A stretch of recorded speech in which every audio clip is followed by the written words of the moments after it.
안녕하세요. 삶의 깊이를 더하는 지식과 지혜의 여정, 그 길에 여러분과 함께하는 시간입니다.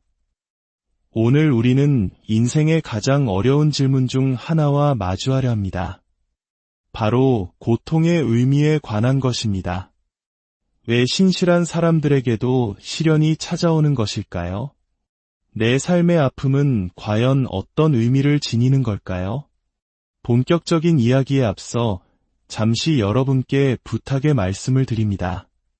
만약 오늘 이 이야기가 여러분의 마음에 작은 울림이라도 준다면 그 울림을 사랑하는 이들과 함께 나눠주시길 바랍니다. 하나님의 따뜻한 위로를 전하는 귀한 통로가 되어주실 수 있습니다. 또한 저희 채널을 구독해주시면 앞으로 이어질 희망의 이야기들을 놓치지 않고 함께 하실 수 있습니다. 여러분의 관심이 저희에게는 큰 힘이 됩니다. 주님의 이름으로 여러분의 삶에 평안과 은혜가 가득하기를 축복합니다. 자, 이제 우리의 여정을 시작하겠습니다. 성경에는 수많은 인물들이 등장하지만 다윗만큼이나 우리의 마음을 깊이 어루만지는 인물도 드물 것입니다. 그는 위대한 왕이었지만 동시에 처절한 고통과 배신, 슬픔의 한복판을 걸었던 한 인간이었습니다. 그의 시편은 화려한 왕궁에서 쓰인 것이 아니라 광야의 차가운 바위 틈에서 눈물 젖은 밤에 기록된 영혼의 노래입니다. 시편 23편은 우리에게 너무나 익숙한 구절입니다. 여호와는 나의 목자시니 내게 부족함이 없으리로다. 이 평화로운 고백은 모든 것이 순탄할 때 나온 것이 아닙니다. 다윗은 이어서 이렇게 노래합니다. 그가 나를 푸른 풀밭에 누이시며 쉴만한 물가로 인도하시는도다. 내 영혼을 소생시키시고 여기서 우리는 잠시 멈추어 의 영혼을 소생시키신다는 말의 무게를 느껴보아야 합니다. 영혼이 소생되어야 한다는 것은 그 이전에 영혼이 깊이 병들고 지쳐 쓰러져 있었다는 것을 의미합니다. 그리고 다윗의 고백은 가장 깊은 어둠 속으로 우리를 이끕니다. 내가 사망의 음침한 골짜기로 다닐지라도 해를 두려워하지 않을 것은 주께서 나와 함께 하심이라. 여러분, 사망의 음침한 골짜기는 비유가 아닙니다. 그것은 우리 삶에 실제로 존재하는 공간입니다. 모든 희망이 사라진 것 같고 한 치 앞도 보이지 않는 절망의 순간, 죽음의 그림자가 내 영혼을 뒤덮는 듯한 바로 그 시간을 의미합니다. 다윗은 그 골짜기를 피하게 해달라고 기도하지 않았습니다. 대신 그 골짜기를 다닐지라도 그 한복판을 걸어갈 때에도 주님이 함께 계시기에 두려워하지 않겠다고 고백합니다. 이것이 오늘 우리가 나눌 이야기의 핵심입니다. 하나님은 우리를 고통스러운 상황에서 무조건 꺼내주시는 분이 아니라 그 고통의 현장 속으로 직접 들어오셔서 우리와 함께 하시는 분이라는 사실입니다. 주님의 지팡이와 막대기가 우리를 안위하시는 곳은 평온한 초원이 아니라 바로 가장 깊고 어두운 골짜기 아닙니다. 사도 바울 역시 이 진리를 그의 삶을 통해 증거했습니다. 고린도후서 1장 3절과 4절에서 그는 이렇게 말합니다. 찬송하리로다. 그는 우리 주 예수 그리스도의 하나님이시요 자비의 아버지시요 모든 위로의 하나님이시며 우리의 모든 환난 중에서 우리를 위로하사 우리로 하여금 하나님께 받는 위로로서 모든 환난 중에 있는 자들을 능히 위로하게 하시는 이시로다. 이 말씀은 실로 놀랍습니다. 하나님께서 우리를 환난 속에서 위로하시는 데에는 목적이 있다는 것입니다. 그 목적은 단지 우리 한 사람의 평안에서 그치지 않습니다. 하나님은 더 큰 그림을 보고 계십니다. 바로 우리가 받은 그 위로를 가지고 우리와 똑같은 아픔을 겪고 있는 다른 사람들을 위로하는 위로의 통로가 되게 하기 위함입니다. 우리가 겪는 고통의 경험은 사라지는 것이 아니라 우리 영혼의 아카이브에 차곡차곡 쌓입니다. 그리고 언젠가 나와 비슷한 어둠 속을 헤매는 이를 만났을 때 우리는 그 아카이브에서 가장 진솔하고 강력한 위로의 언어를 꺼내어 건넬 수 있게 됩니다. 이론이나 지식이 아닌 눈물로 체득한 지혜, 상처를 통해 얻은 공감의 능력으로 그들의 손을 잡아줄 수 있는 것입니다. 성경은 우리의 믿음의 여정이 언제나 행복하고 즐거울 것이라고 말하지 않습니다. 오히려 그 반대입니다. 예수님께서는 요한복음 16장 33절에서 분명히 말씀하셨습니다. 세상에서는 너희가 환난을 당하나 담대하라 내가 세상을 이기었노라. 예수님은 환난이 없을 것이라고 약속하지 않으셨습니다. 대신 그 환난 속에서도 평안을 누릴 수 있는 길과 세상을 이길 힘을 주시겠다고 약속하셨습니다. 많은 성도들이 이 지점에서 혼란을 겪습니다. 구원의 기쁨과 축복의 간증은 익숙하지만 삶이 예기치 않은 방향으로 흘러가고 기도가 응답되지 않는 것처럼 느껴질 때 무엇을 해야 할지 배우지 못했기 때문입니다. 바로 그때 사탄은 우리의 가장 약한 순간을 파고듭니다. 우리의 경험을 통해 하나님은 신실하지 않다고 속삭입니다. 이것이 바로 우리가 고통의 시간을 지날 때 영적인 무지가 얼마나 위험한지를 깨달아야 하는 이유입니다. 우리가 겪는 시련의 계절은 하나님뿐만 아니라 사탄도 주목하고 있는 시간입니다. 이 시간을 믿음으로 통과하며 얻는 승리는 수많은 다른 영혼들에게 힘과 용기를 줍니다. 반대로 이 시간에 무너진다면 그 상처는 다른 이들에게까지 낙심을 안겨줄 수 있습니다. 잠언 24장 10절은 우리에게 경고합니다. 내가 만일 환난 날에 낙담하면 내 힘이 미약함을 보임이니라. 성경은 환난의 날이 존재함을 인정합니다. 이 땅에 사는 동안 우리는 누구나 그 환난의 날과 마주치게 됩니다. 중요한 것은 그 날을 피하는 것이 아니라 그 날을 견뎌낼 힘을 기르는 것입니다. 환난의 날에 쓰러지는 것은 그 날이 너무 가혹해서가 아니라 우리의 힘이 부족하기 때문이라고 성경은 지적합니다. 그렇다면 우리의 영혼을 지치게 하고 쓰러지게 만드는 원인은 무엇일까요? 성경과 인생의 경험을 통해 우리는 세 가지 주된 원인을 발견할 수 있습니다. 첫째는 실망스러운 기대입니다. 잠언 13장 12절은 소망이 더디 이루어지면 그것이 마음을 상하게 하거니와 소원이 이루어지는 것은 곧 생명나무니라 라고 말합니다. 우리 모두는 삶에서 좋은 결과를 원합니다. 진전과 성장을 통해 성취감을 느낍니다. 그러나 간절히 바라던 소망이 계속해서 미루어지고 기대가 무너질 때 우리의 마음은 병들기 시작합니다. 육체의 질병은 병원에서 치료할 수 있지만 마음의 병은 우리 영혼을 깊은 무기력에 빠뜨립니다. 둘째는 공격과 박해, 그리고 환난입니다. 야고보서 1장은 우리에게 이렇게 권면합니다. 내 형제들아 너희가 여러 가지 시험을 당하거든 온전히 기쁘게 여기라. 이는 너희 믿음의 시련이 인내를 만들어내는 줄 너희가 알미라. 믿음의 시련이 우리를 온전하고 부족함이 없는 사람으로 만들어가기 위한 필수 과정이라는 것입니다. 이는 마치 순금을 만들기 위해 불순물을 제거하는 용광로의 과정과 같습니다. 우리의 믿음 또한 이런 연단의 과정을 통해 정금같이 순수하고 강해집니다. 베드로 사도 역시 사랑하는 자들아 너희를 연단하려고 오는 불시험을 이상한 일 당하는 것 같이 이상히 여기지 말라고 말했습니다. 신앙 때문에 겪는 고난은 부끄러운 것이 아니라 오히려 그리스도의 영광에 참여하는 기쁨이 된다는 것입니다. 셋째는 슬픔입니다. 상실, 실망, 불행으로 인해 야기되는 깊은 고통의 감정입니다. 사랑하는 사람을 잃었을 때, 평생을 바친 사업이 무너졌을 때, 자녀가 아플 때 우리는 설명할 수 없는 깊은 슬픔에 잠기게 됩니다.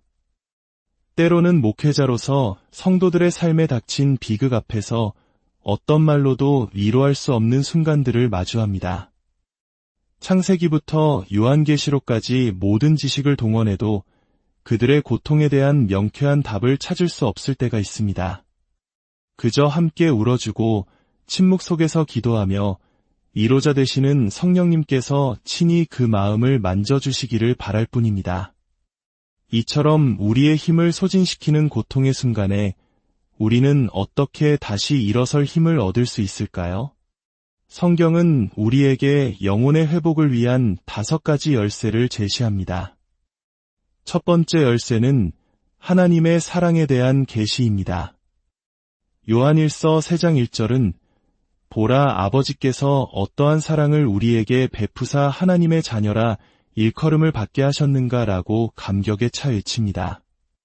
내 상황이 어떻든 내가 얼마나 연약하든 변하지 않는 단 하나의 진실은 바로 내가 하나님의 사랑받는 자녀라는 사실입니다. 로마서 8장 28절은 우리가 알거니와 하나님을 사랑하는 자 곧 그의 뜻대로 부르심을 입은 자들에게는 모든 것이 합력하여 선을 이루느니라고 약속합니다. 지금 당장은 이해할 수 없는 고통의 조각들조차도 결국에는 하나님의 선한 그림을 완성하는 데 사용될 것이라는 믿음, 이것이 우리를 다시 일어서게 하는 가장 근본적인 힘입니다. 두 번째 열쇠는 성경의 위로입니다.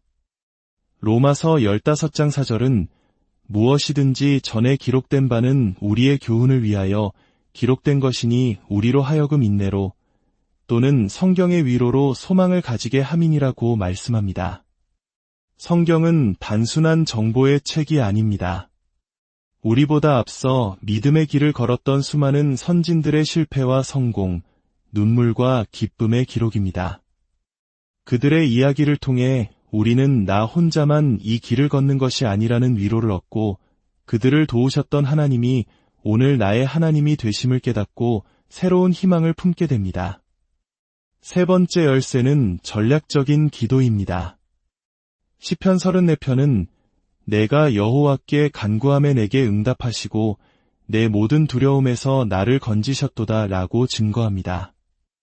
기도는 우리의 문제와 두려움을 하나님의 평강과 맞바꾸는 거룩한 교환의 장입니다. 빌립보서 4장 6절과 7절은 아무것도 염려하지 말고 다만 모든 일에 기도와 간구로 너희 구할 것을 감사함으로 하나님께 아뢰라. 그리하면 모든 지각에 뛰어난 하나님의 평강이 그리스도 예수 안에서 너희 마음과 생각을 지키시리라고 약속합니다. 기도를 통해 우리는 인간의 이해를 뛰어넘는 하늘의 평강을 경험하고 혼란스러운 마음과 생각을 보호받을 수 있습니다. 네 번째 열쇠는 기쁨입니다.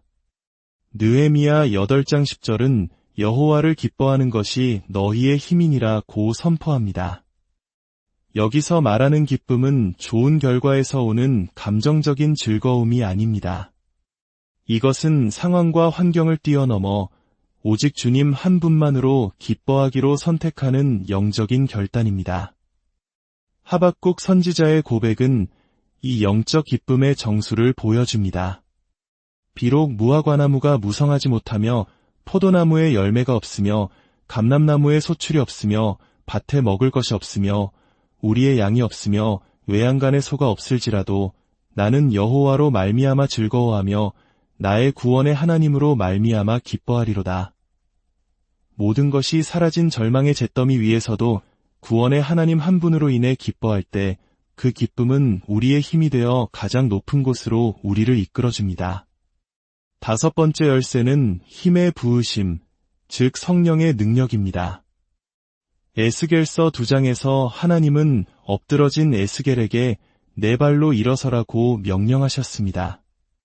그러나 에스겔은 스스로 일어설 힘이 없었습니다. 바로 그때 그가 내게 말씀하실 때에 그 영이 내게 임하사 나를 일으켜 네 발로 세우시기로 라고 기록되어 있습니다. 하나님의 영, 성령께서 임하실 때 우리는 상상할 수 없는 힘을 공급받습니다. 바울은 내게 능력 주시는 자 안에서 내가 모든 것을 할 수 있느니라고 고백했습니다. 우리의 힘의 근원은 우리 자신과의 연합이 아니라 그리스도와의 연합에 있습니다. 그분과의 연합을 통해 우리는 그분의 무한한 능력을 공급받을 수 있습니다. 사랑하는 여러분, 여러분이 지금 통과하고 있는 그 고통의 계절은 결코 무의미하지 않습니다. 그 시간은 여러분을 위한 하나님의 특별한 훈련 과정일 수 있습니다.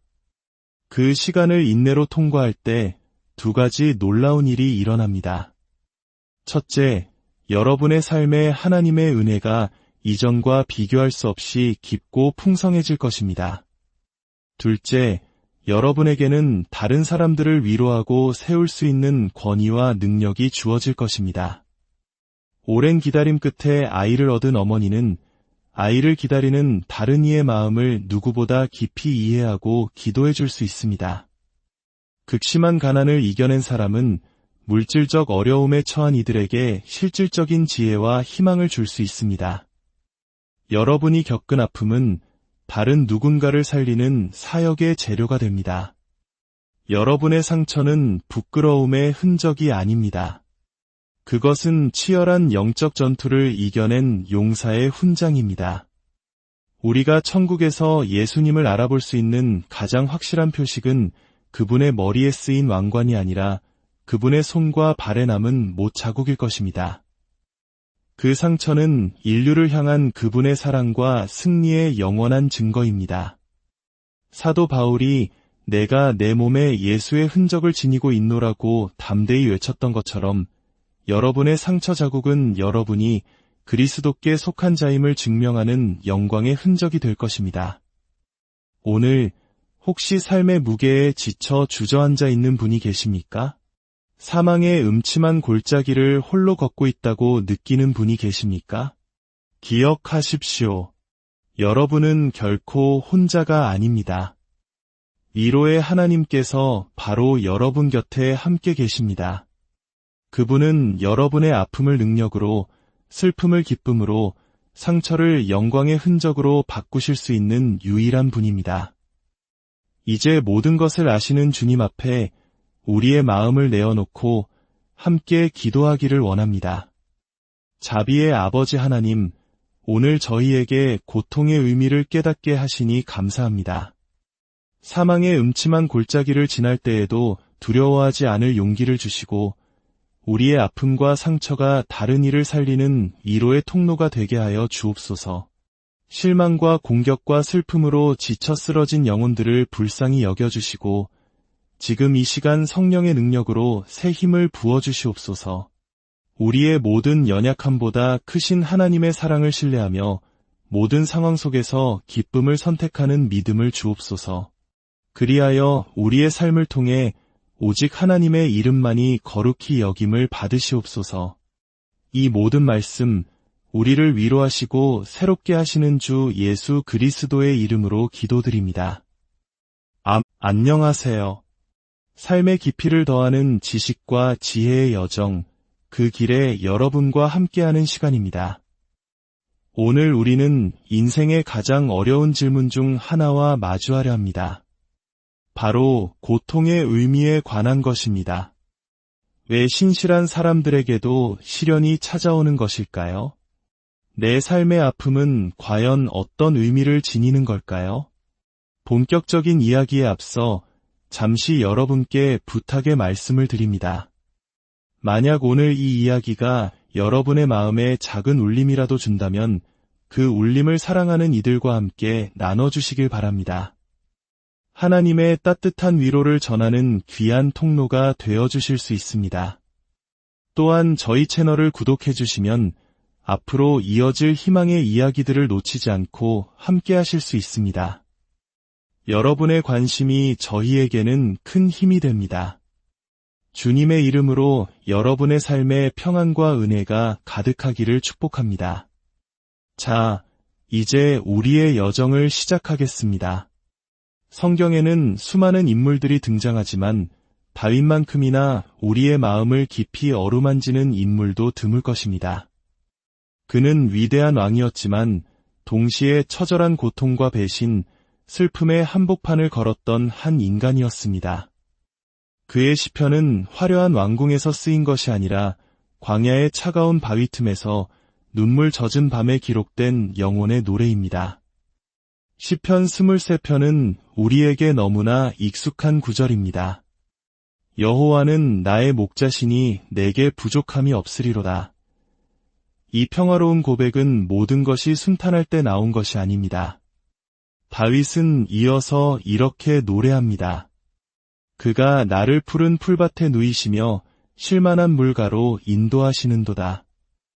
내 영혼을 소생시키시고, 여기서 우리는 잠시 멈추어 의 영혼을 소생시키신다는 말의 무게를 느껴보아야 합니다.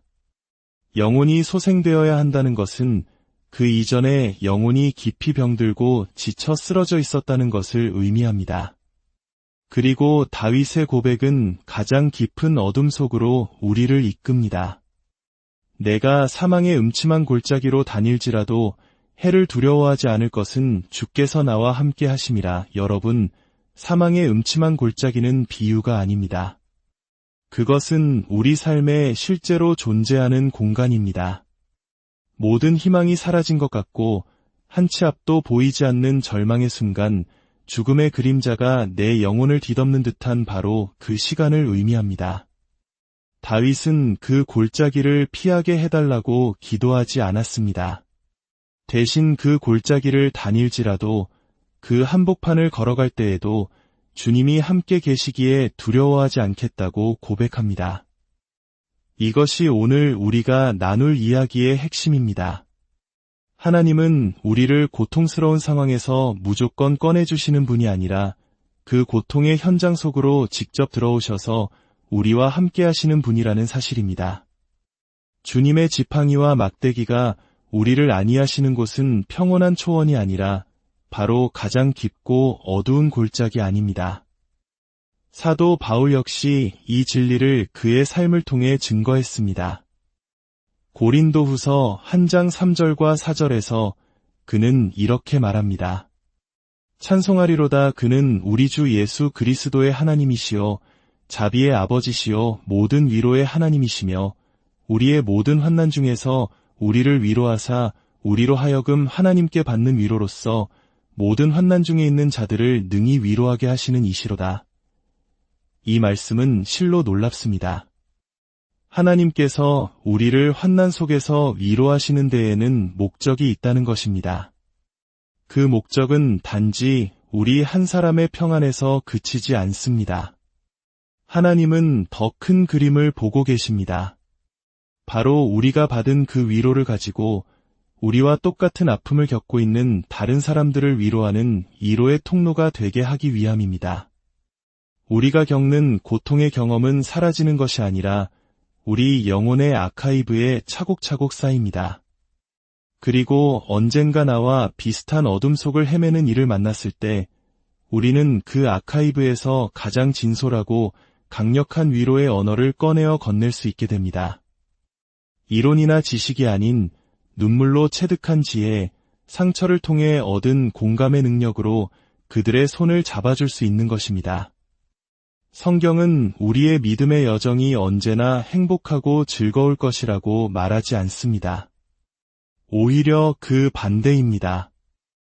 예수님께서는 요한복음 16장 33절에서 분명히 말씀하셨습니다. 세상에서는 너희가 환난을 당하나 담대하라, 내가 세상을 이기었노라. 예수님은 환난이 없을 것이라고 약속하지 않으셨습니다. 대신 그 환난 속에서도 평안을 누릴 수 있는 길과 세상을 이길 힘을 주시겠다고 약속하셨습니다. 많은 성도들이 이 지점에서 혼란을 겪습니다. 구원의 기쁨과 축복의 간증은 익숙하지만 삶이 예기치 않은 방향으로 흘러가고 기도가 응답되지 않는 것처럼 느껴질 때 무엇을 해야 할지 배우지 못했기 때문입니다. 바로 그때 사탄은 우리의 가장 약한 순간을 파고듭니다. 우리의 경험을 통해 하나님은 신실하지 않다고 속삭입니다. 이것이 바로 우리가 고통의 시간을 지날 때 영적인 무지가 얼마나 위험한지를 깨달아야 하는 이유입니다. 우리가 겪는 시련의 계절은 하나님뿐만 아니라 사탄도 주목하고 있는 시간입니다. 이 시간을 믿음으로 통과하며 얻는 승리는 수많은 다른 영혼들에게 힘과 용기를 줍니다. 반대로 이 시간에 무너진다면 그 상처는 다른 이들에게까지 낙심을 안겨줄 수 있습니다. 잠언 24장 10절은 우리에게 경고합니다. 내가 만일 환난 날에 낙담하면 내 힘이 미약함을 보임이니라. 성경은 환난의 날이 존재함을 인정합니다. 이 땅에 사는 동안 우리는 누구나 그 환난의 날과 마주치게 됩니다. 중요한 것은 그 날을 피하는 것이 아니라 그 날을 견뎌낼 힘을 기르는 것입니다. 환난의 날에 쓰러지는 것은 그 날이 너무 가혹해서가 아니라 우리의 힘이 부족하기 때문이라고 성경은 지적합니다. 그렇다면 우리의 영혼을 지치게 하고 쓰러지게 만드는 원인은 무엇일까요? 성경과 인생의 경험을 통해 우리는 세 가지 주된 원인을 발견할 수 있습니다. 첫째는 실망스러운 기대입니다. 잠언 13장 12절은 소망이 더디 이루어지면 그것이 마음을 상하게 하거니와 소원이 이루어지는 것은 곧 생명나무니라 라고 말합니다. 우리 모두는 삶에서 좋은 결과를 원합니다. 진전과 성장을 통해 성취감을 느낍니다. 그러나 간절히 바라던 소망이 계속해서 미루어지고 기대가 무너질 때 우리의 마음은 병들기 시작합니다. 육체의 질병은 병원에서 치료할 수 있지만 마음의 병은 우리 영혼을 깊은 무기력에 빠뜨립니다. 둘째는 공격과 박해, 그리고 환난입니다. 야고보서 1장은 우리에게 이렇게 권면합니다. 내 형제들아, 너희가 여러 가지 시험을 당하거든 온전히 기쁘게 여기라. 이는 너희 믿음의 시련이 인내를 만들어내는 줄 너희가 알미라. 믿음의 시련이 우리를 온전하고 부족함이 없는 사람으로 만들어가기 위한 필수 과정이라는 것입니다. 이는 마치 순금을 만들기 위해 불순물을 제거하는 용광로의 과정과 같습니다. 우리의 믿음 또한 이런 연단의 과정을 통해 정금같이 순수하고 강해집니다. 베드로 사도 역시 사랑하는 자들아 너희를 연단하려고 오는 불시험을 이상한 일 당하는 것 같이 이상히 여기지 말라고 말했습니다. 신앙 때문에 겪는 고난은 부끄러운 것이 아니라 오히려 그리스도의 영광에 참여하는 기쁨이 된다는 것입니다. 셋째는 슬픔입니다. 상실, 실망, 불행으로 인해 야기되는 깊은 고통의 감정입니다. 사랑하는 사람을 잃었을 때, 평생을 바친 사업이 무너졌을 때, 자녀가 아플 때 우리는 설명할 수 없는 깊은 슬픔에 잠기게 됩니다. 때로는 목회자로서 성도들의 삶에 닥친 비극 앞에서 어떤 말로도 위로할 수 없는 순간들을 마주합니다. 창세기부터 요한계시록까지 모든 지식을 동원해도 그들의 고통에 대한 명쾌한 답을 찾을 수 없을 때가 있습니다. 그저 함께 울어주고 침묵 속에서 기도하며 위로자 되시는 성령님께서 친히 그 마음을 만져주시기를 바랄 뿐입니다. 이처럼 우리의 힘을 소진시키는 고통의 순간에 우리는 어떻게 다시 일어설 힘을 얻을 수 있을까요? 성경은 우리에게 영혼의 회복을 위한 5가지 열쇠를 제시합니다. 첫 번째 열쇠는 하나님의 사랑에 대한 계시입니다. 요한일서 3장 1절은 보라 아버지께서 어떠한 사랑을 우리에게 베푸사 하나님의 자녀라 일컬음을 받게 하셨는가라고 감격에 차 외칩니다. 내 상황이 어떻든 내가 얼마나 연약하든 변하지 않는 단 하나의 진실은 바로 내가 하나님의 사랑받는 자녀라는 사실입니다. 로마서 8장 28절은 우리가 알거니와 하나님을 사랑하는 자곧 그의 뜻대로 부르심을 입은 자들에게는 모든 것이 합력하여 선을 이루느니라고 약속합니다. 지금 당장은 이해할 수 없는 고통의 조각들조차도 결국에는 하나님의 선한 그림을 완성하는 데 사용될 것이라는 믿음, 이것이 우리를 다시 일어서게 하는 가장 근본적인 힘입니다. 두 번째 열쇠는 성경의 위로입니다. 로마서 15장 4절은 무엇이든지 전에 기록된 바는 우리의 교훈을 위하여 기록된 것이니 우리로 하여금 인내로 또는 성경의 위로로 소망을 가지게 함이니라고 말씀합니다. 성경은 단순한 정보의 책이 아닙니다. 우리보다 앞서 믿음의 길을 걸었던 수많은 선진들의 실패와 성공, 눈물과 기쁨의 기록입니다.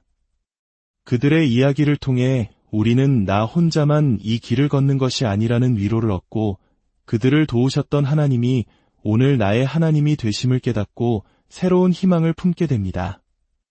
세 번째 열쇠는 전략적인 기도입니다.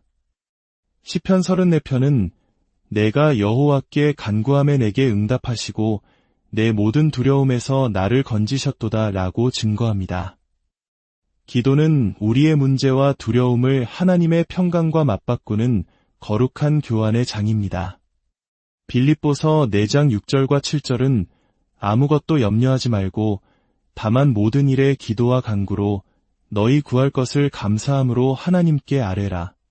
그리하면 모든 지각에 뛰어난 하나님의 평강이 그리스도 예수 안에서 너희 마음과 생각을 지키시리라고 약속합니다. 기도를 통해 우리는 인간의 이해를 뛰어넘는 하늘의 평강을 경험하고 혼란스러운 마음과 생각을 보호받을 수 있습니다. 네 번째 열쇠는 기쁨입니다. 느헤미야 8장 10절은 여호와를 기뻐하는 것이 너희의 힘이니라 고 선포합니다. 여기서 말하는 기쁨은 좋은 결과에서 오는 감정적인 즐거움이 아닙니다. 이것은 상황과 환경을 뛰어넘어 오직 주님 한 분만으로 기뻐하기로 선택하는 영적인 결단입니다. 하박국 선지자의 고백은 이 영적 기쁨의 정수를 보여줍니다. 비록 무화과나무가 무성하지 못하며 포도나무에 열매가 없으며 감람나무에 소출이 없으며 밭에 먹을 것이 없으며 우리의 양이 없으며 외양간에 소가 없을지라도 나는 여호와로 말미암아 즐거워하며 나의 구원의 하나님으로 말미암아 기뻐하리로다. 모든 것이 사라진 절망의 잿더미 위에서도 구원의 하나님 한 분으로 인해 기뻐할 때 그 기쁨은 우리의 힘이 되어 가장 높은 곳으로 우리를 이끌어줍니다. 다섯 번째 열쇠는 힘의 부으심, 즉 성령의 능력입니다. 에스겔서 2장에서 하나님은 엎드러진 에스겔에게 네 발로 일어서라고 명령하셨습니다. 그러나 에스겔은 스스로 일어설 힘이 없었습니다. 바로 그때 그가 내게 말씀하실 때에 그 영이 내게 임하사 나를 일으켜 네 발로 세우시기로 라고 기록되어 있습니다. 하나님의 영, 성령께서 임하실 때 우리는 상상할 수 없는 힘을 공급받습니다. 바울은 내게 능력 주시는 자 안에서 내가 모든 것을 할 수 있느니라고 고백했습니다. 우리의 힘의 근원은 우리 자신과의 연합이 아니라 그리스도와의 연합에 있습니다. 그분과의 연합을 통해 우리는 그분의 무한한 능력을 공급받을 수 있습니다. 사랑하는 여러분, 여러분이 지금 통과하고 있는 그 고통의 계절은 결코 무의미하지 않습니다. 그 시간은 여러분을 위한 하나님의 특별한 훈련 과정일 수 있습니다. 그 시간을 인내로 통과할 때 두 가지 놀라운 일이 일어납니다. 첫째, 여러분의 삶에 하나님의 은혜가 이전과 비교할 수 없이 깊고 풍성해질 것입니다. 둘째, 여러분에게는 다른 사람들을 위로하고 세울 수 있는 권위와 능력이 주어질 것입니다. 오랜 기다림 끝에 아이를 얻은 어머니는 아이를 기다리는 다른 이의 마음을 누구보다 깊이 이해하고 기도해 줄 수 있습니다.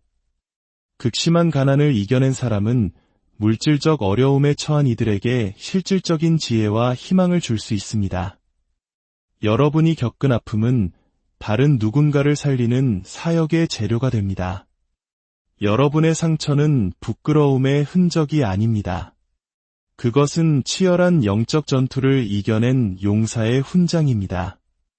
우리가 천국에서 예수님을 알아볼 수 있는 가장 확실한 표식은 그분의 머리에 쓰인 왕관이 아니라 그분의 손과 발에 남은 못 자국일 것입니다. 그 상처는 인류를 향한 그분의 사랑과 승리의 영원한 증거입니다. 사도 바울이 내가 내 몸에 예수의 흔적을 지니고 있노라고 담대히 외쳤던 것처럼 여러분의 상처 자국은 여러분이 그리스도께 속한 자임을 증명하는 영광의 흔적이 될 것입니다. 오늘 혹시 삶의 무게에 지쳐 주저앉아 있는 분이 계십니까? 사망의 음침한 골짜기를 홀로 걷고 있다고 느끼는 분이 계십니까? 기억하십시오. 여러분은 결코 혼자가 아닙니다. 위로의 하나님께서 바로 여러분 곁에 함께 계십니다. 그분은 여러분의 아픔을 능력으로, 슬픔을 기쁨으로, 상처를 영광의 흔적으로 바꾸실 수 있는 유일한 분입니다. 이제 모든 것을 아시는 주님 앞에 우리의 마음을 내어놓고 함께 기도하기를 원합니다. 자비의 아버지 하나님, 오늘 저희에게 고통의 의미를 깨닫게 하시니 감사합니다. 사망의 음침한 골짜기를 지날 때에도 두려워하지 않을 용기를 주시고 우리의 아픔과 상처가 다른 이를 살리는 위로의 통로가 되게 하여 주옵소서. 실망과 공격과 슬픔으로 지쳐 쓰러진 영혼들을 불쌍히 여겨주시고 지금 이 시간 성령의 능력으로 새 힘을 부어주시옵소서. 우리의 모든 연약함보다 크신 하나님의 사랑을 신뢰하며 모든 상황 속에서 기쁨을 선택하는 믿음을 주옵소서. 그리하여 우리의 삶을 통해 오직 하나님의 이름만이 거룩히 여김을 받으시옵소서. 이 모든 말씀, 우리를 위로하시고 새롭게 하시는 주 예수 그리스도의 이름으로 기도드립니다. 안녕하세요. 삶의 깊이를 더하는 지식과 지혜의 여정, 그 길에 여러분과 함께하는 시간입니다. 오늘 우리는 인생의 가장 어려운 질문 중 하나와 마주하려 합니다. 바로 고통의 의미에 관한 것입니다. 왜 신실한 사람들에게도 시련이 찾아오는 것일까요? 내 삶의 아픔은 과연 어떤 의미를 지니는 걸까요? 본격적인 이야기에 앞서 잠시 여러분께 부탁의 말씀을 드립니다. 만약 오늘 이 이야기가 여러분의 마음에 작은 울림이라도 준다면 그 울림을 사랑하는 이들과 함께 나눠주시길 바랍니다. 하나님의 따뜻한 위로를 전하는 귀한 통로가 되어주실 수 있습니다. 또한 저희 채널을 구독해주시면 앞으로 이어질 희망의 이야기들을 놓치지 않고 함께 하실 수 있습니다. 여러분의 관심이 저희에게는 큰 힘이 됩니다. 주님의 이름으로 여러분의 삶에 평안과 은혜가 가득하기를 축복합니다. 자, 이제 우리의 여정을 시작하겠습니다. 성경에는 수많은 인물들이 등장하지만 다윗만큼이나 우리의 마음을 깊이 어루만지는 인물도 드물 것입니다. 그는 위대한 왕이었지만 동시에 처절한 고통과 배신, 슬픔의 한복판을 걸었던 한 인간이었습니다. 그의 시편은 화려한 왕궁에서 쓰인 것이 아니라 광야의 차가운 바위 틈에서 눈물 젖은 밤에 기록된 영혼의 노래입니다. 시편 23편은 우리에게 너무나 익숙한 구절입니다. 여호와는 나의 목자시니 내게 부족함이 없으리로다. 이 평화로운 고백은 모든 것이 순탄할 때 나온 것이 아닙니다. 다윗은 이어서 이렇게 노래합니다. 그가 나를 푸른 풀밭에 누이시며 쉴만한 물가로 인도하시는도다.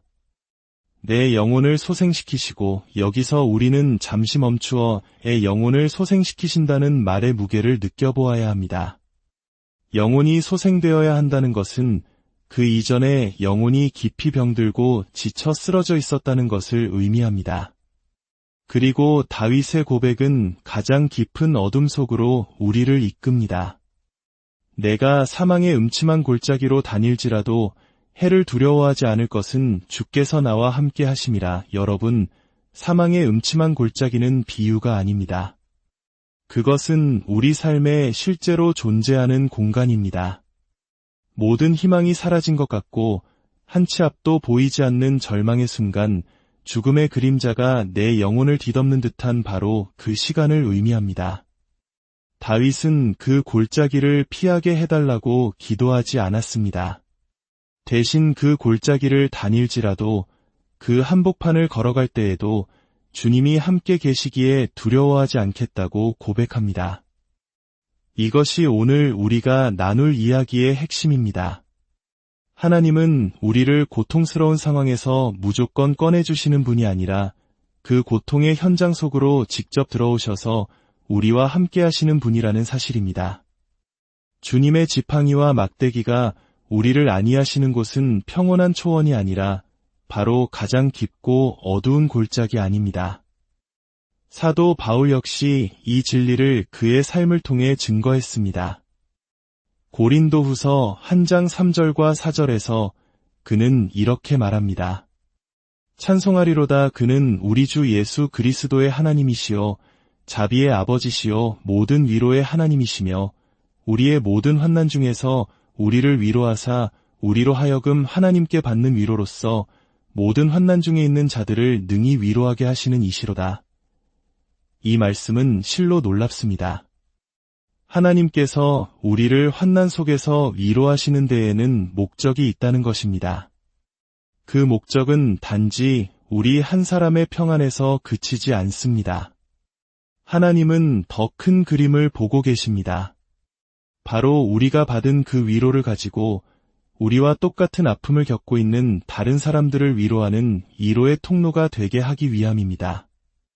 우리가 겪는 고통의 경험은 사라지는 것이 아니라 우리 영혼의 아카이브에 차곡차곡 쌓입니다.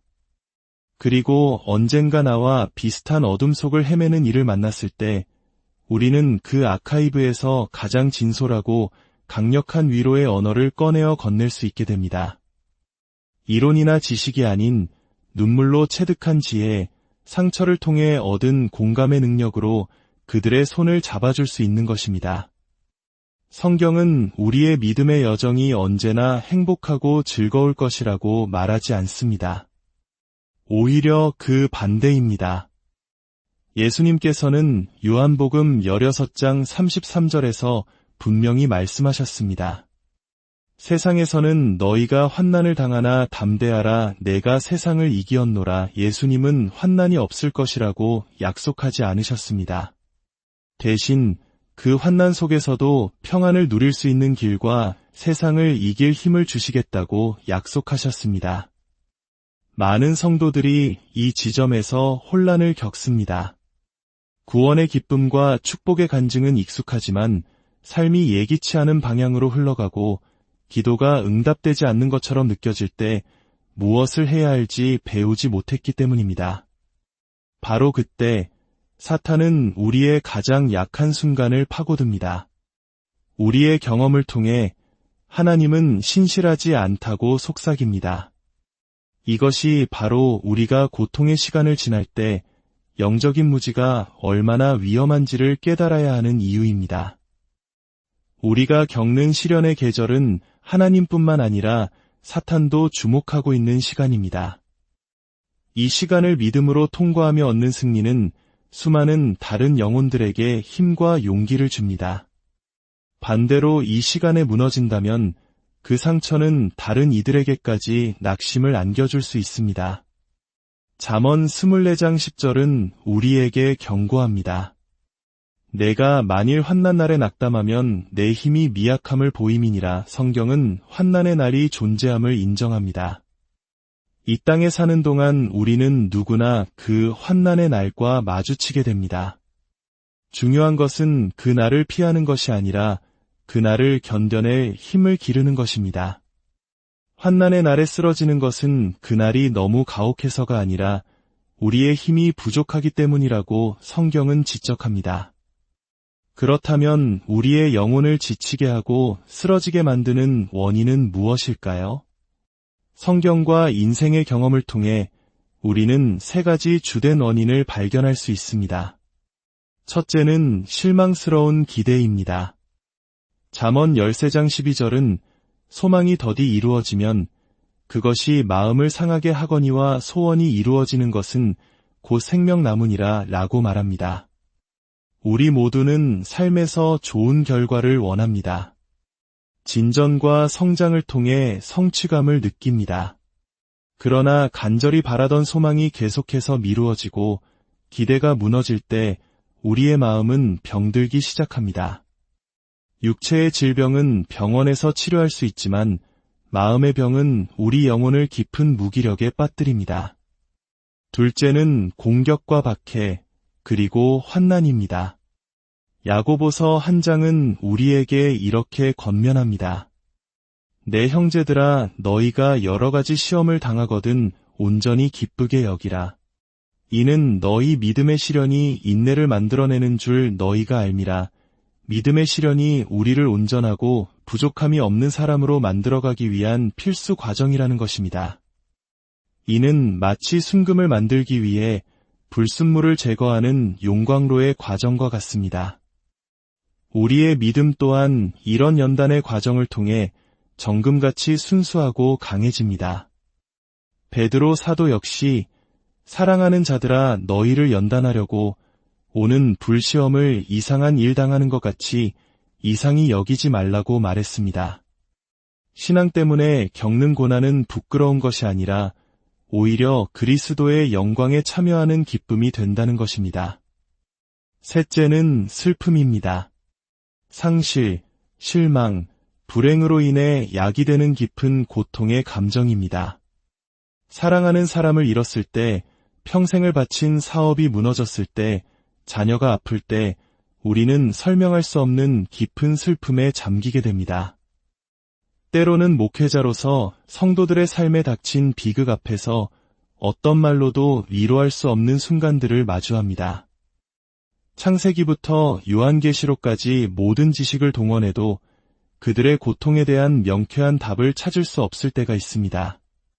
그저 함께 울어주고 침묵 속에서 기도하며 위로자 되시는 성령님께서 친히 그 마음을 만져주시기를 바랄 뿐입니다. 이처럼 우리의 힘을 소진시키는 고통의 순간에 우리는 어떻게 다시 일어설 힘을 얻을 수 있을까요? 성경은 우리에게 영혼의 회복을 위한 5가지 열쇠를 제시합니다. 첫 번째 열쇠는 하나님의 사랑에 대한 계시입니다. 요한일서 3장 1절은 보라 아버지께서 어떠한 사랑을 우리에게 베푸사 하나님의 자녀라 일컬음을 받게 하셨는가 라고 감격에 차 외칩니다. 내 상황이 어떻든 내가 얼마나 연약하든 변하지 않는 단 하나의 진실은 바로 내가 하나님의 사랑받는 자녀라는 사실입니다.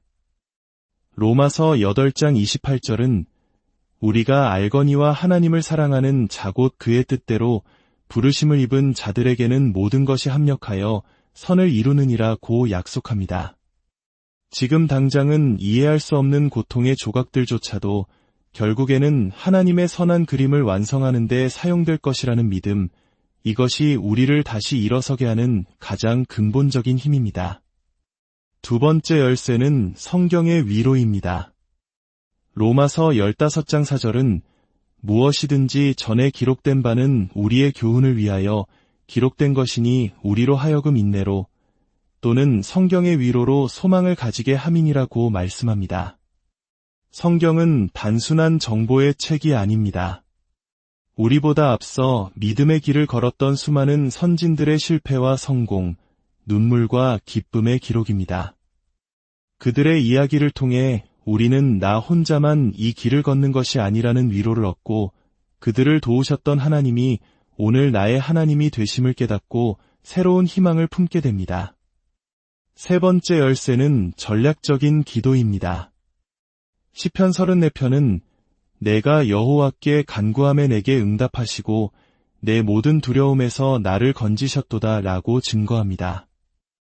기도는 우리의 문제와 두려움을 하나님의 평강과 맞바꾸는 거룩한 교환의 장입니다. 빌립보서 4장 6절과 7절은 아무것도 염려하지 말고 다만 모든 일에 기도와 간구로 너희 구할 것을 감사함으로 하나님께 아뢰라.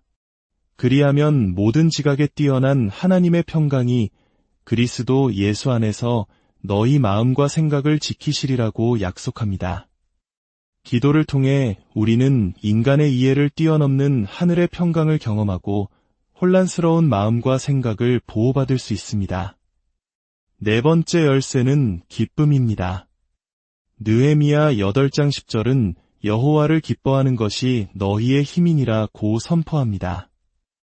여기서 말하는 기쁨은 좋은 결과에서 오는 감정적인 즐거움이 아닙니다. 이것은 상황과 환경을 뛰어넘어 오직 주님 한 분만으로 기뻐하기로 선택하는 영적인 결단입니다. 하박국 선지자의 고백은 이 영적 기쁨의 정수를 보여줍니다. 비록 무화과나무가 무성하지 못하며 포도나무에 열매가 없으며 감람나무에 소출이 없으며 밭에 먹을 것이 없으며 우리의 양이 없으며 외양간에 소가 없을지라도 나는 여호와로 말미암아 즐거워하며 나의 구원의 하나님으로 말미암아 기뻐하리로다. 모든 것이 사라진 절망의 잿더미 위에서도 구원의 하나님 한 분으로 인해 기뻐할 때 그 기쁨은 우리의 힘이 되어 가장 높은 곳으로 우리를 이끌어줍니다. 다섯 번째 열쇠는 힘의 부으심, 즉 성령의 능력입니다. 에스겔서 2장에서 하나님은 엎드러진 에스겔에게 네 발로 일어서라고 명령하셨습니다. 그러나 에스겔은 스스로 일어설 힘이 없었습니다. 바로 그때 그가 내게 말씀하실 때에 그 영이 내게 임하사 나를 일으켜 네 발로 세우시기로 라고 기록되어 있습니다. 하나님의 영, 성령께서 임하실 때 우리는 상상할 수 없는 힘을 공급받습니다. 바울은 내게 능력 주시는 자 안에서 내가 모든 것을 할 수 있느니라고 고백했습니다. 우리의 힘의 근원은 우리 자신과의 연합이 아니라 그리스도와의 연합에 있습니다. 그분과의 연합을 통해 우리는 그분의 무한한 능력을 공급받을 수 있습니다. 사랑하는 여러분, 여러분이 지금 통과하고 있는 그 고통의 계절은 결코 무의미하지 않습니다.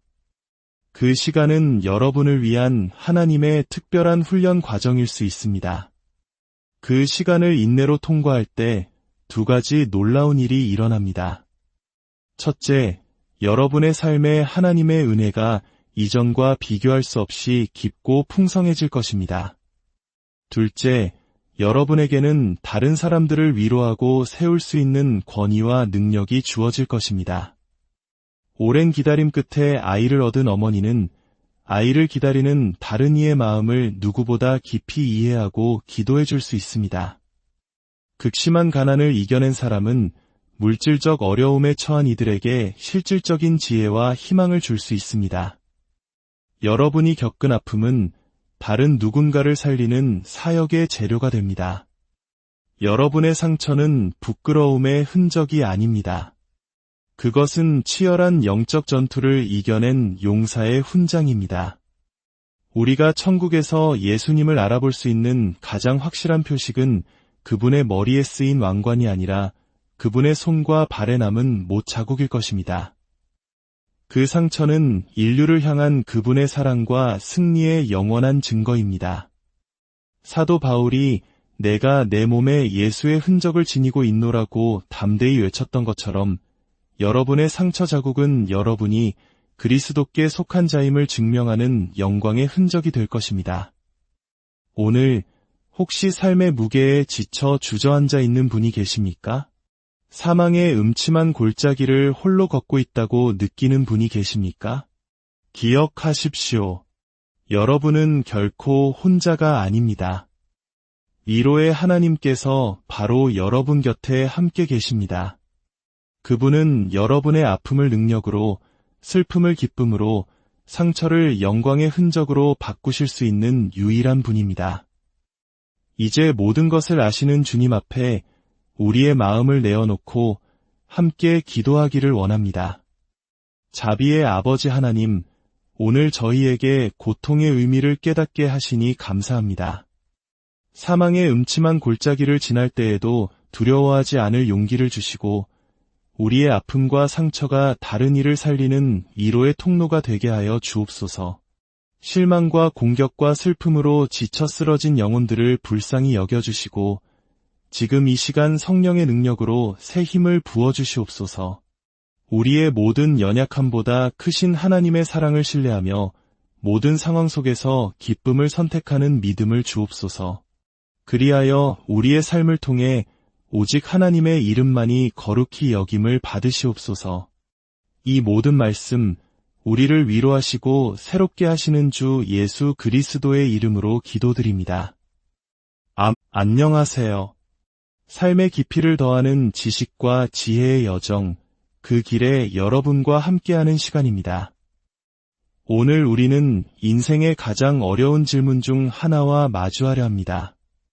바로 고통의 의미에 관한 것입니다.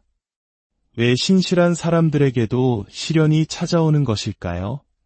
내 삶의 아픔은 과연 어떤 의미를 지니는 걸까요? 본격적인 이야기에 앞서 잠시 여러분께 부탁의 말씀을 드립니다. 만약 오늘 이 이야기가 여러분의 마음에 작은 울림이라도 준다면 그 울림을 사랑하는 이들과 함께 나눠주시길 바랍니다. 하나님의 따뜻한 위로를 전하는 귀한 통로가 되어주실 수 있습니다.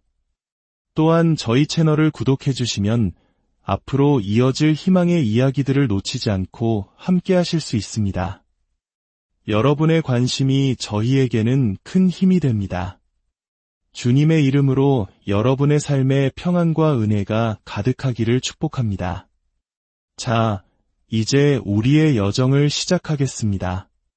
성경에는 수많은 인물들이 등장하지만 다윗만큼이나 우리의 마음을 깊이 어루만지는 인물도 드물 것입니다. 그는 위대한 왕이었지만 동시에 처절한 고통과 배신, 슬픔의 한복판을 걸었던 한 인간이었습니다. 그의 시편은 화려한 왕궁에서 쓰인 것이 아니라 광야의 차가운 바위 틈에서 눈물 젖은 밤에 기록된 영혼의 노래입니다. 시편 23편은 우리에게 너무나 익숙한 구절입니다. 여호와는 나의 목자시니 내게 부족함이 없으리로다. 이 평화로운 고백은 모든 것이 순탄할 때 나온 것이 아닙니다. 다윗은 이어서 이렇게 노래합니다. 그가 나를 푸른 풀밭에 누이시며 쉴만한 물가로 인도하시는도다. 내 영혼을 소생시키시고 여기서 우리는 잠시 멈추어 의 영혼을 소생시키신다는 말의 무게를 느껴보아야 합니다. 영혼이 소생되어야 한다는 것은 그 이전에 영혼이 깊이 병들고 지쳐 쓰러져 있었다는 것을 의미합니다. 그리고 다윗의 고백은 가장 깊은 어둠 속으로 우리를 이끕니다. 내가 사망의 음침한 골짜기로 다닐지라도 해를 두려워하지 않을 것은 주께서 나와 함께 하심이라. 여러분, 사망의 음침한 골짜기는 비유가 아닙니다. 그것은 우리 삶에 실제로 존재하는 공간입니다. 모든 희망이 사라진 것 같고 한 치 앞도 보이지 않는 절망의 순간, 죽음의 그림자가 내 영혼을 뒤덮는 듯한 바로 그 시간을 의미합니다. 다윗은 그 골짜기를 피하게 해달라고 기도하지 않았습니다. 대신 그 골짜기를 다닐지라도 그 한복판을 걸어갈 때에도 주님이 함께 계시기에 두려워하지 않겠다고 고백합니다. 이것이 오늘 우리가 나눌 이야기의 핵심입니다. 하나님은 우리를 고통스러운 상황에서 무조건 꺼내주시는 분이 아니라 그 고통의 현장 속으로 직접 들어오셔서 우리와 함께 하시는 분이라는 사실입니다. 주님의 지팡이와 막대기가 우리를 안위하시는 곳은 평온한 초원이 아니라 바로 가장 깊고 어두운 골짜기 아닙니다. 사도 바울 역시 이 진리를 그의 삶을 통해 증거했습니다. 고린도후서 1장 3절과 4절에서 그는 이렇게 말합니다.